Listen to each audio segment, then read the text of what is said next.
हुन्छ यार सम्पूर्णलाई नमस्कार। आज हामी ग्रामीण महिला समाज कार्यकर्ता तालिमको 6औं दिनमा छौँ हैन। आज हामी दैलेख जिल्लाको विभिन्न गाउँपालिकाबाट चाहिँ हामी के छौँ यहाँ बिएमडब्ल्यू तालिममा आछौँ। कृपया हाम्रो परिचय दिएर आज हामी वृक्ष पार्कबाट गइरहेका छौँ। कृपया आफ्नो परिचय दिएर आज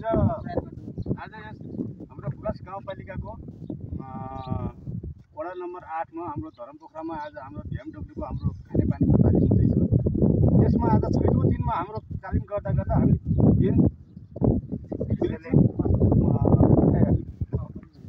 को लागि आज मेरो नाम अब मैले यहाँ भन्दा पनि म अब एउटा यस तालिमको मैले एउटा काम गर्दा गर्दा म यस बुलास गाउँपालिकाको म एउटा काम बिएमडब्ल्यूको कमिटी काम गर्न आएको। मेरो नाम हरिबहादुर ओली हो।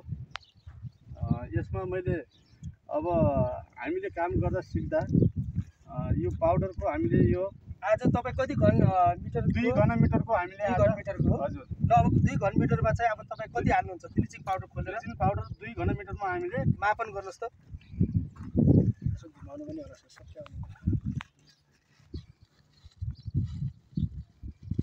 यसरी हामीले यो पन्जाहरू मास्कहरू लगाएर हामीले यसरी खोल्नुपर्छ है। यसलाई खोल्न बित्तिकै हामीले यसलाई हाल्ने बित्तिकै यसलाई बन्द गरिहाल्नुपर्छ। फेरि ल हेर्नुहोस् 2 घनमिटरमा हामीले कति हाल्नु पर्यो? यसमा कति हाल्नु पर्यो? 1 चम्चा। यसलाई 1 चम्चा भने कति हो? कति ग्राम हो? हेर्नुहोस् 1 चम्चा हामीले यसरी 1 चम्चा हाल्ने हो हैन। 8 ग्राम किन प्रयोग गर्यौं त हामीले? सुरत चाहिँ के हो त? मूलको हामीले खोलामा होइन फेरि मूलको लागि है। यो खोलामा चाहिँ कति प्रयोग गर्छौं? 8 ग्राम। ल हेर्नुहोस् हामीले यसरी हाल्नु पर्यो है। यसलाई यसरी हालेर हामीले यसलाई फेरि यसलाई के गर्ने हामीले यसलाई यहाँ राखेर बन्द गरिहाल्ने। किनभने यो खुल्ला यसको ग्यास चाहिँ जानु भएन बाहिर। यसको धुलो उडेर चाहिँ हाम्रो आँखा कान नाकमा पनि जान सक्छ हैन। जान सक्छ। त्यसैले यसलाई चाहिँ बन्द गरिहाल्नु पर्छ यसलाई। अनि अर्को कुरा यो खुल्लै राखिरहनु भयो भने यसमा भएको जुन क्लोरिन छ नि त्यो चाहिँ उडेर गइहाल्छ। त्यसको ग्यास गयो भनेपछि यसको शक्ति चाहिँ हुँदैन। यसको शक्ति हुँदैन है। त्यसपछि हामीले यसलाई अब हल्का हामीले सफा पानीमा हामीले एउटा प्लास्टिकमा सफा पानी ल्याएर हामीले सफा पानी नभएसम्म फेरि यसमा हालेको अर्थ हुँदैन। फेरि यसलाई हल्का यसलाई ढक्कन खोलेर यसको थोरै पानी धेरै हाल्नुहुन्न। फेरि पानी थोरै हल्का पानी यस्तो पानी हालेर लगाउनु। हामी यति पानी हाल्यौँ है हामीले।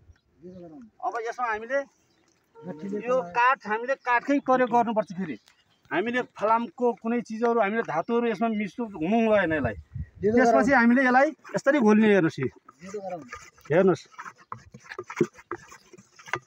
यसरी घोलेर यसलाई ल हेर्नुहोस् यसलाई यसरी घोल्नु पर्यो। हेर्नुहोस् फेरि हेर्नुहोस् यसको आयो नि टुक्राहरू। यो देख्नुहोस् यो टुक्रा देख्न सक्नुहुन्छ हजुरहरूले। यो पुरै हेर्नुहोस् यो टुक्राहरू नि। त्यसपछि हेर्नुहोस् यति भइसकेपछि हामीले फेरि हल्का हामीले के गर्नुपर्छ यसमा हल्का फेरि यसमा हामीले लेदो बनाइसकेपछि पानी हाल्नुपर्छ। थोरै पानी हाल्नुपर्छ। कम्तीमा के गर्नु पर्यो त 10 मिनेटसम्म यसलाई के गरौँ त हामीले यसलाई चलाएर हामीले लेदो बनायौँ। हेर्नुहोस्। त्यसपछि हामीले के गर्यौँ फेरि हल्का हामीले पानी हाल्यौँ है। यसमा फेरि 1 लिटर पानी के गरे हामीले यसमा मिसायौँ। हेर्नुहोस् ल 1 लिटर लग बराबरको पानी हामीले मिसायौँ ल हैन। हामीले यो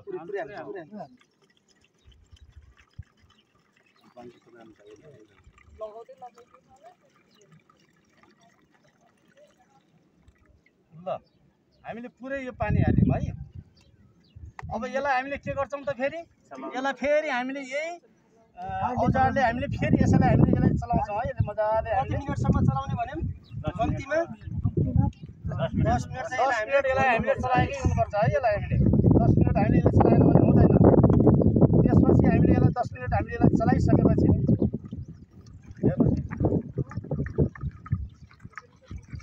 ल स्यान्ड आउन सबैले अलिअलि आयो होला स्यान्ड पनि। त्यसपछि हामीले यसलाई के गर्छौँ हामीले यति यसलाई आधी घन्टा हामीले यसलाई ठिक्रिन दिन्छौँ है। आधी घन्टा कति समयसम्म? आधा घन्टा जो 30 मिनेटसम्म है त। यसलाई ठिक्रिएपछि के हुन्छ जो चुक्टा मुक्टा हुन्छ त्यो तल बस्छ। त्यसपछि माथि के हुन्छ भने सम्म पानी आउँछ यसको। हामीले यसलाई के गर्नुपर्छ हामीले फेरि हामीले त्यसमा राख्नुपर्छ। ल अब चाहिँ हाम्रो आधा घन्टासम्म हामीले के गरौँ त यसलाई थिग्रिन दियौँ। अब थिग्रिन दिइसकेपछि सफा बोतलमा हामीले के गर्छौँ यसलाई अब भर्छौँ है। यसरी अब यसलाई बिस्तारै धेरै नहल्लाएर चाहिँ बिस्तारै यसमा हामीले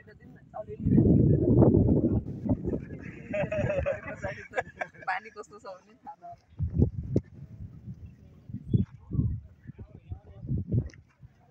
पुरेको समयमा हामीले यो बनाउँदाखेरिमा ध्यान दिनुपर्ने कुराहरू के रहेछ भन्ने कुराहरू किन ध्यान दिनु पर्यो? एक त बच्चा बच्चीले नभेट्ने ठाउँमा राख्नु पर्यो, मुख बन्द गरेर राख्नु पर्यो होइन। अनि त्यसपछि यो बनाउने बेलामा जहिले पनि धातुमा बनाउनु पर्यो होइन।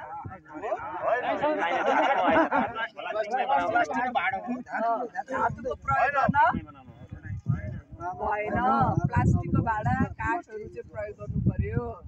ल हेर्नुहोस् यो कति सुम्लो गयो हेर्नुहोस् ल अहिले भनौँ न। यसरी हाम्रो 30 मिनटसम्म थिग्रिन दियौँ है। ल बोतलमा चाहिँ गरम अब यसो बिस्तारै किनभने तलको चाहिँ थेकेल त्यसमा नमिसियोस् भनेर यसलाई बिस्तारै भर्ने हेर्नुहोस् यसलाई। हाल्दाखेरि छान्ने एउटा आफ्ना घर बनाए पनि त हो त।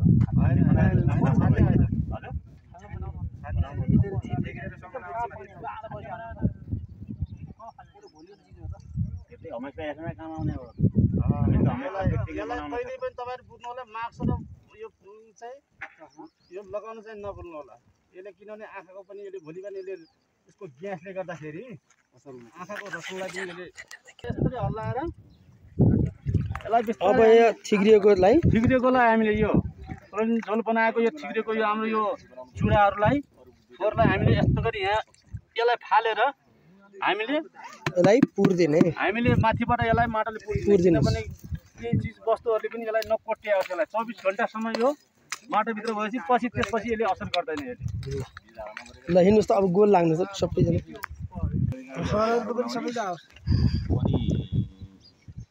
अर्को ढाडो त्यो ढाडो बाँकी राखेको ढाडो बनाउँछौँ ट्याङ्की बनाउनेले चाहिँ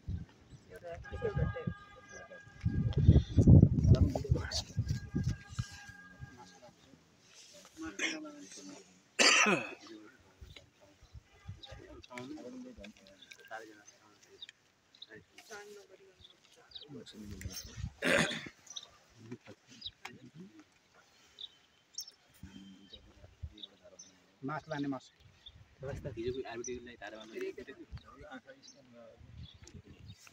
ल सम्पूर्णलाई धन्यवाद। अब ताली बजाऊँ है त।